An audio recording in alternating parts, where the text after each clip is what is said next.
Not more than a week or two ago, I hiked out on a long trail in the dense woods behind my town.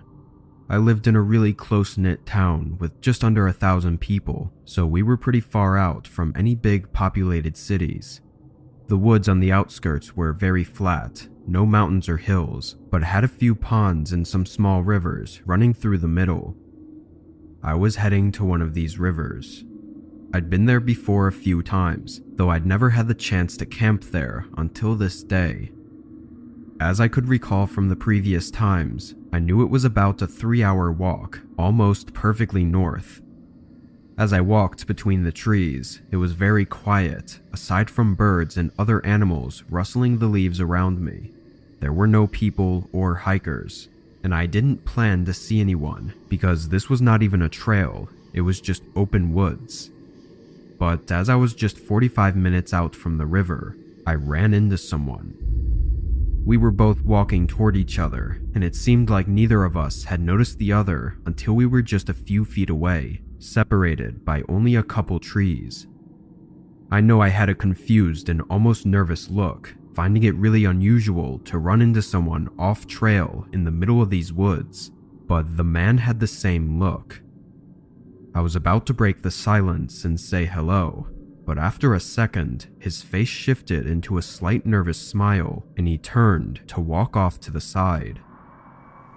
I followed his lead and kept on walking as well, but I looked back once I got a little further away and saw the man was no longer walking, but almost running away. Not saying a word when running into each other gave me a somewhat unsettled feeling, but seeing him run off like that only made it even stranger. It was like the man did not want to be seen, or he didn't care about the almost impossible chance that we had run into each other. Whatever the case, I kept minding my own business and made my way to the river.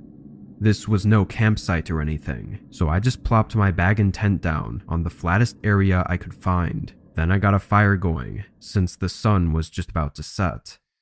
I tossed in a bunch of random sticks and twigs that were around and made sure it would burn for a couple hours at least. I was hoping to stay up and wait until the stars came out so I could do some stargazing. Away from town, I can often get a good view of the Milky Way, which is a sight I never want to miss out on. Hours passed while I was sitting and waiting, until a distinct sound came through the quiet woods behind me. Footsteps, slow and careful ones. I turned and looked, not seeing much in the dark.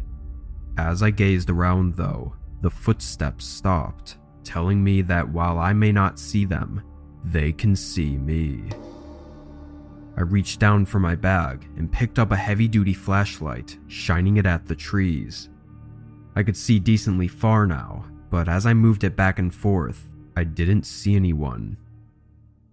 I felt my heart rate increasing a bit as the unsettling feeling came over me again. Anyone out there? I tried again. Hello? Not even the sound of another footstep. After a moment of contemplation, I started to walk toward where I'd heard the sound from. I thought maybe there was a chance I was mistaken, but I needed to be sure. I carefully stepped through the woods, keeping the flashlight steadily pointing ahead until I got to where I thought the sound was from. I moved the light to my left, looking behind each tree, until the light suddenly revealed a large man. It was the one I'd run into only a few hours ago. He was no more than 20 feet away, but even with the light on him, he stood still. In an act of quick thinking, I tried to not react and continued to move my flashlight across the woods, hoping he would think that I somehow didn't see him. Then I began walking back to the tent, trying to act as unbothered as possible. I picked up my bag and looked around once more, before quickly leaving my tent and campfire behind and walking into the woods along the riverside. Once I felt I'd made enough distance, I sprinted as far as I could until I was without a doubt away from that man. I found a spot to rest at and sat there awake until sunrise. I don't think I was followed, as I was able to make it out without ever hearing or seeing that man again. I'm not sure why he was out there, or why he had shown up and hid by my campsite, but I never went back to retrieve my tent, in fear that I might find out.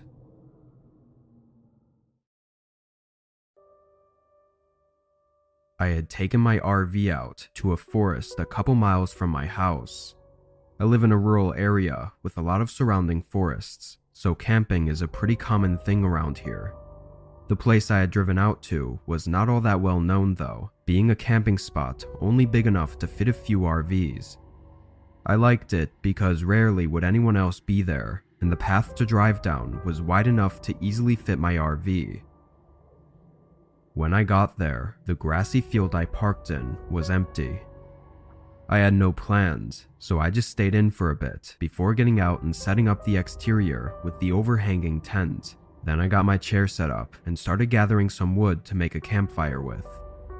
It was well before night, but I just wanted to be prepared before it got too dark out. I went out into the woods behind the RV, far enough to where I couldn't really see the camping site anymore. A lot of the wood was still wet from a rainfall we had a couple nights ago, so it took a while to find some nice dry pieces to use. I had been out probably 20 minutes, but when I got back to the RV, there was a man setting up a tent nearby. He nodded at me as I came back into the campsite, and I nodded back, just as in a way to acknowledge each other. I didn't see anything strange about him, and really thought nothing of it, aside from being a little upset that I'd be sharing the area with someone else now. After tossing the sticks on the ground, I went back into my RV for some privacy to grab a beer and sit inside with the sunroof open. I'm not too sure how long I was in there for, maybe 30 or so minutes, before I got up and checked out the window. The man had finished setting up his tent, but now that it was all put together, I realized how rugged it was. It had tons of holes and gashes through it, with flaps hanging off and blowing in the wind. It looked like an old tent that had been left out for years without ever being taken care of, and it wasn't even in good enough condition to be any better than just sleeping out in the open. Through the holes though, I didn't see the man inside the tent. I looked in the nearby area, but he was nowhere else in the camping grounds. I left the RV and started making my campfire as I continued to look at the awful tent he'd put up and wondered why he was using that and how odd it was that he thought it was good enough to use. As the sun set, I got the fire burning and sat beside it, still unsure where the man had gone off to. I sat for a while as the darkness overcame the woods, leaving only the dim light of the campfire illuminating the small area around me. The night went by slowly as it went on, because I began wondering more and more where the man was and why he hadn't returned to his tent now that it was getting so late. I checked my watch, seeing it was nearly 10 p.m., which meant that it had been dark for almost 4 hours. I got up from my chair and walked a bit closer to the man's tent, just to make sure he really wasn't there. Are you in there? I called out. There was no response. I stood in the middle of the campgrounds and looked around at the dark forest surrounding me, thinking maybe the man was lost out there. But as I looked around in all directions, the eeriness began growing on me, until a sudden movement by one of the trees made me stop in place. I stared at where I saw it from, still not sure exactly what it was that I saw, until my eyes slowly began to make out the outline of a man standing right next to the tree. They were still, as if trying to not be seen. A wave of fear came over me, and the longer I looked at him, the less sure I was that he was the same man I'd seen at the tent. I took a few slow steps back, then hurried into my RV. I peered out the window, seeing the man still in the same spot and looking in my direction. After a slight hesitation, I quickly made my way to the front cabin and turned on the RV, driving away from the camp. What terrifies me every time I think about it is if that wasn't the man from the tent and was just someone else standing out in the forest. Maybe he did something to the other man, or maybe they were together and the man from the tent was somewhere else in the woods, watching me without me even knowing it.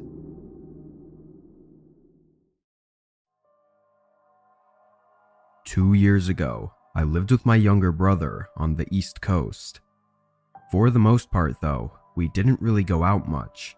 I mean, we'd hang out with friends a lot and get food or whatever, but we never really went out and did anything interesting. I started to look up things to do, and one of the most common suggestions was camping because we were right along the Appalachians. I told my brother, but he didn't seem very interested. A couple days later, I went out and bought a few things, like a small tent and some safety tools, then packed up one of my old backpacks and drove out to a nearby trail. Yes, I was really inexperienced, and going camping alone was not a good idea, but I'd only planned to be out for one night, so I figured even if there was a problem, it wouldn't be so bad. After an hour of driving, I got to the trail. No other cars were parked, and I didn't see any other people. I got out and put on my backpack, then walked to the trailhead. It was thin and not a really well-made path, but was good enough. I don't think it was a popular trail. I just found it by scrolling through a huge list and choosing one that wasn't too long. As I hiked down though, it became more and more clear how little used this trail was. Bushes were overgrown and blocking the way, and even in some portions, the grass had grown in and made it really hard to tell what was the trail and what wasn't. But after an hour, I made it to the end. After seeing the trail, it was about what I'd expected the camping ground to be. It was small and mostly overgrown, but there was something I noticed right away that caught my attention. A pile of logs on the other side of the camping ground. I walked up to it and saw that flakes of charred wood were blowing off in the wind, so it had to have been used recently, maybe even the night before. I looked around again, not seeing any tents or signs of someone being here though. Unsure about it, I went to the other end and put my things down, then got to work on the tent. It wasn't that late yet, so I took my time to make sure the tent was well made. Once I was done, I took a breather, sitting down and chilling for a bit. There was about an hour left of sunlight, and I spent it eating and sitting inside the tent on my sleeping bag. After a while, I could tell the sun was setting, but soon after, a sound came from somewhere nearby. A crackling sound, like from a campfire. I unzipped the opening and stepped out, being immediately faced by a man sitting across the campsite, right next to where the half-burnt logs were. He was older than me, probably in his 40s, but there wasn't much else I could see from the little amount of sunlight coming in through the trees. He was already looking at me, so I nervously waved my hand at him. The man waited a few seconds, then lifted his hand as well. I went around to the back of my tent and got a pile of sticks, then made a small campfire. It only took a few minutes before it was mostly dark out. There was only the light from my campfire and the man's campfire on the other side. I kept looking over, trying to see if he had a tent or a backpack or something, but all I could see was him. Every time I looked, I only got more weirded out and uneasy. Where did he even come from? My tent was set up right next to the trail, so I would have heard him walk up unless he came from the other side, which was just empty woods. I sat out there for at least an hour, probably two, and never saw the man move from his spot. He just sat by the fire, looking forward. Eventually, I went inside my tent, figuring I had to be overthinking all of this, and the man was probably just another camper. He was at a public camping ground after all. I laid down and tried to rest, but I don't think my mind would let me sleep for some reason, so I just stared at the ceiling and listened to the faint crackling of the man's campfire. I was in there for probably another hour before I heard leaves slowly crunching, making their way toward my tent. I sat up and listened more carefully until I could see the shadow of the man standing on the other side of the fabric. My whole body froze, watching him just stand there for a moment, not moving, not speaking. Then his shadow started moving away as I heard the leaves crunch into the distance. I quickly unzipped the tent and looked out. The campground was empty. The man was gone, having left only the burning logs. I started to pack up, shoving the tent into its holder and even breaking some of the rods just to move faster. I left without ever seeing the man come back. As for what happened out there, or what was going to happen, I really don't know.